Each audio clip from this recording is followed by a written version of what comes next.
All right, so we are back, and my next guest has been on with me before. I have David Fisher. He's the CEO of Landmark Gold. Welcome. Well, it's Landmark Capital Gold, right? Landmark Capital Gold Group. Gold Group. You can just call us Landmark Capital, it's fine. You know what? Welcome back to the show. Thank you. You know, the first time that you were on, you're so informative. Let's talk a little bit about what you do and what you want to talk about today. Okay. Well, first of all, thank you so much again for having me back on your program, Carol. We are a precious metal company. I've been doing this for 21 years, and we help people, first of all, be educated, informed, to make a decision that's based upon their needs and their wants. Most people don't have a thing called a blueprint. In other words, you wouldn't build a house without a blueprint. It'd be crazy.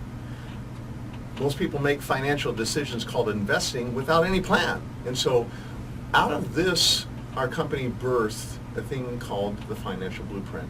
And so we help people put together a tailor-made package based upon their age, their investment needs, their concerns. Do they think we're going to have inflation, currency devaluation? Do they think their stock market's going to crash or correct? You know, I hear all these terms in my industry and outside my industry. So based upon all those things and their tolerance, their risk tolerance, we put together a financial blueprint that's tailor-made for them. It's called an entry strategy. Now, how long have you been doing this? Like I said, I've been doing this for 21 years. You've probably heard me on KFYI. I've been on KFNX before, obviously KFNN 1510. I've been on KNST. I've been on the Denver station KOA. I've wrote a lot of newsletters, done a lot of speeches, a lot of seminars. And you've been on here before, too. Yeah, with you. Yes, it was wonderful, and I loved listening to you because you're very, very informational. You're knowledgeable about what you're talking about, and the last time, and I'm hoping we're going to talk a little bit about it today, was incredible, and a lot of people's eyes were like big because they couldn't believe what you were talking about. But I just want to also kind of just distinguish yourself from the other people out there. There's a lot of people sell precious metals. In fact, when I started in 1993, the group of precious metal dealers were very small. Since then, it's grown quite a bit, especially since 2008. Now you see all those signs on the road, you know, we buy gold, we sell gold, you know, and anybody can sell gold. But is it the right product? Are they picking the right product for you? Do they know you? Do they develop this strategy I'm talking about? So we believe in building relationships, helping people understand what's the role of gold. You know, there's a lot of misunderstanding about a lot of different investments, and I think there's a lot in my industry of, you know, I think people think they're going to take their gold or their silver down to the grocery store, and that's a big misunderstanding. And you know, I could devote a whole program about that. Maybe one of our programs in the fall that we should talk about specifically. How do I go spend my gold? With the question or the answer is you're not. It's just going to hedge against the dollar, and I don't want to go into depth on that, but there's a lot of difference that separates us from the others. We're, you know, credited with the BBB. I have a lot of affiliates in my industry. PCGS, I'm a member of PCGS, member of NGC, I'm a member of American Numismatic Association. So we have credentials that says we've been around, we know what we're talking about. Now, okay, I want to talk about some of these gold buying stuff. Okay, and I've heard that in China there has been a lot of gold. Okay, what are the facts about all of that? This revolves around the United States dollar. Unfortunately, the dollar has some challenges, and this is why today you probably saw in the news President Obama is meeting with the Prime Minister of Japan. There's a reason why that is happening, not just to build ties and have them over the White House. China just set up a bank, a global bank called the Asian Infrastructure Investment Bank, or AIIB. This has been in the makings for quite some time. Prior to this just being set up in March of this year, China in 2005, I'll give you a little quick timeline, okay? In 2005, China for the first time backs away from buying U.S. treasuries on the open market on Wall Street. China, as you know, buys a lot of our U.S. debt. A treasury bill, first of all, is a debt instrument. When the government overspends, they got to create a note called a treasury bill. And so it's a subsidy to overspending through our government. the biggest buyer is China. So for them to stop buying U.S. Treasuries in 2005, before all the problems we had in 2008, is a huge thing. They had about $8.2 trillion at that time, and they were buying U.S. Treasuries. Well, they stopped. At that point, they made an announcement in 2005, we're going to buy gold instead. They said we want to have 1,000 tons of gold. This is the first time China ever has announced they're going to buy gold publicly. Yeah, I was going to say, I've never heard them talk Yeah. about it. They came out through the World Gold Council in 2005, and they said we want to have 1,000 tons of gold in 5 years. 2010, they reached that goal. They have 1,035 tons. In 2011, February 14th of that year, February 13th, excuse me, they said we want 10,000 tons now in the next decade. So by 2021, the world said, how is that possible? Well, they showed us. And in 2012, they bought every single ounce that the COMEX market was selling, which is the infrastructure in the United States, and they bought every single ounce of gold that was available on foreign markets the third quarter of that year in 2012. I wonder why. Well, they're backing away from buying U.S. dollars. They've been saying to us, you got to get the United States your financial house in order. Now, during this time, in 2005, the United States debt was somewhere around $6 trillion, $7 trillion. President Obama gets in office, it's at $8 trillion, and now we're at $18 trillion. It's grown $10 trillion. And I'm not trying to throw stones at President Obama, but under his presidency, and some of it he inherited from previous presidents, and some of it just was inherited from just over a decade of not being engaged in our financial welfare being of the United States.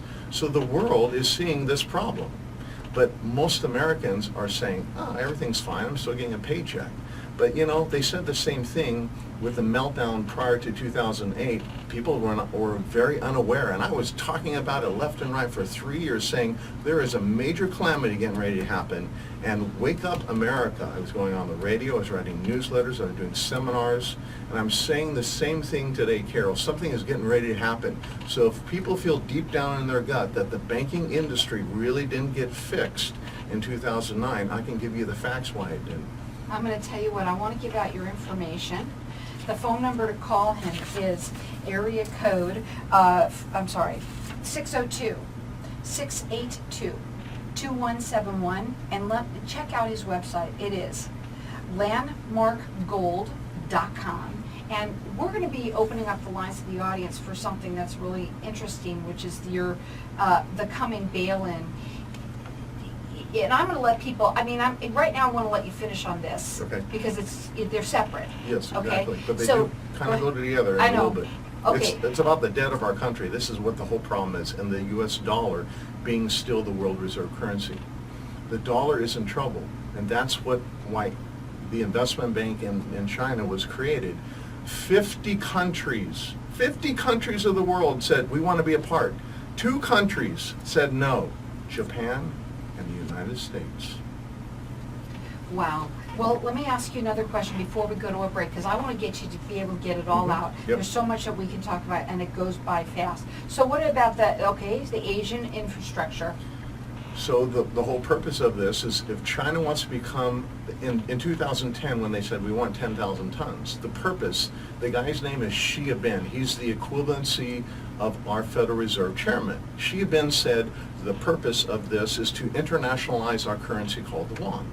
So they were buying all this gold, 10,000 tons, to back their currency.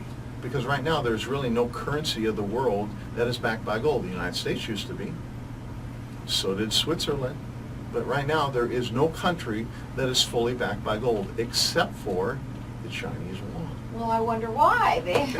So recently the World Gold Council within the last couple months just came out with the projections. We're going to know this summer if the projections are accurate. They think that China bought 3,315 tons of gold. So they're a third of the way there of their projections of their goal of getting 10,000 tons. So they can back their currency by gold. So how do you create an international currency? Simple. First of all, you got to keep out of debt. They've done that. You got to grow your economy. They've done that. You got to buy a lot of gold to back your currency. They've done that. And you got to create an international bank. They've done that. And the last thing, you got to attract the rest of the world to want to be a part of this. And they certainly did that. When Britain signed on to, Britain, our biggest ally, when they signed on with the Chinese Infrastructure Investment Bank, a whole slew of countries went. Switzerland signed on. Israel, we never want to turn our back on Israel. I don't know what you believe about that, but Israel parted ways with us and went with China. You know what, guys? It's amazing information. I love the way that you want to educate the public. That's what you're all about. We're going to go to a break. When we come back, we want to finish with that, but then we also want to talk about the coming bail-in for people to get some information on that. 602-682-2171, and it's landmarkgold.com. We'll be back in just a minute. We're talking with David Fisher, and he is the CEO of Landmark Capital. And you know, here we've been talking. It's 21 years of experience, and it's riveting listening to you. And yet, at the same time, you know, you're opening your eyes like, wow, really? Oh my gosh! So, at the break when we were talking, you happened to mention the petrodollar, and I'm like, well, what is that? And you go, well, Carol, let me tell you. Yeah, most people have never heard of that. Let's go back in history, and you got to look at the timeline. In 1971, President Nixon was in office, and from 1971 and previous, the United States dollar was 100% backed by gold. And so foreign countries would say, hey, they'll send us their currency, and we would give them gold in exchange. It was a great deal until Nixon closed the gold window. And at that point, we took our currency off gold.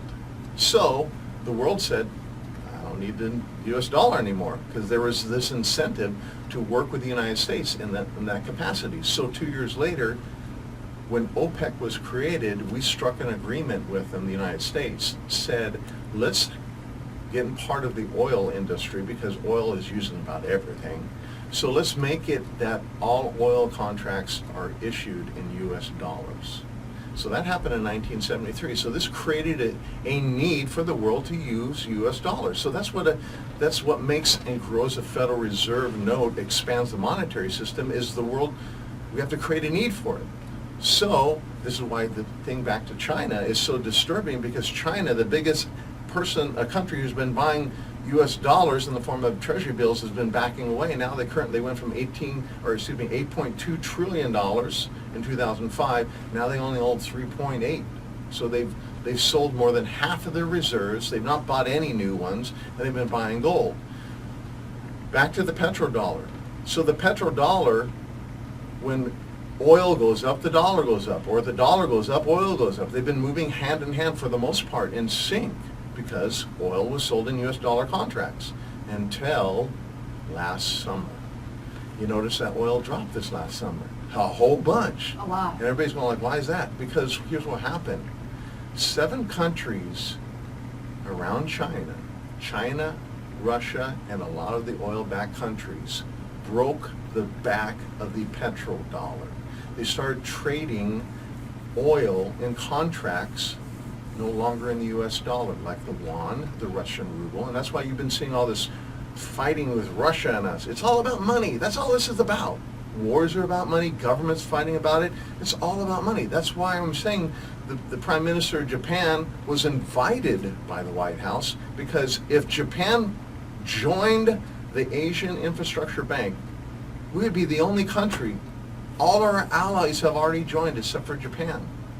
So when the oil contract, the petrodollar broke in the summer, that's why you saw oil drop and the dollar rise. The dollar rose 24% in 1 year. Okay? Not quite a year, but almost a year. It's the biggest rise in a currency. It was a manipulation by the Federal Reserve. So again, how do you create people to hold your currency? Either cause it to rise or cause it to be used. We lost the cause to use it, called the petrodollar, so they said, let's manipulate it upward, cause it to grow so everybody wants to hold it. Now the dollar is starting to come down. That's why gold's starting to go up. So what's happening is there's a shifting in the world, and most people are not aware of it. The United States has lost a lot of groundwork, a lot of digging in where we can say, hey, accept our dollars to be used worldwide. China is rising to the occasion. I've been writing about this for 4 years. Now they just created the investment bank. That's the last nail in the coffin, as long as we have countries involved, and clearly we do. So what's happening, we are seeing the transition before our very eyes, Carol. We're not going to go to zero or anything like that. There's not going to be riots in the street or anything like that. We're not going to, paper money's not going to become worthless, but it's going to become worth less in value, because the dollar is going to lose its world reserve status unless we get our financial house in order and a need to hold U.S. dollars once again. Well, I mean, and I'm gonna say, how do we do that? And I know we want to talk about this other subject, but how do we do it? Well, we get our currency backed by gold, and you stop this insanity against central bankers. Central banks are the one that's causing this problem. Central banks caused the problem in 2008. It was all because of central banks leveraging money. Anytime you leverage your money, you're risking money, and you're playing the odds that someday it's going to come back to bite you. And this is why the world does not like what the United States is doing financially. So here's what unless we do that fix, and I don't think we're going to, the fix is, who's the next participant to hold U.S. dollars? And that's where this bail-in comes into effect. That's what I want to talk about right now. Tell them what this is, because it's amazing, and we're going to let everybody call in for the information on it, but go ahead and tell them what it is. At the end of the day, they call it, somebody's got to be left holding the bag. Somebody is called the bigger fool theory. At the end of the day, somebody's going to get left holding the bag that's not worth as much as it used to be. And this is why countries are saying, I don't want to hold that bag. I don't want to hold that bag. It's called the U.S. dollar.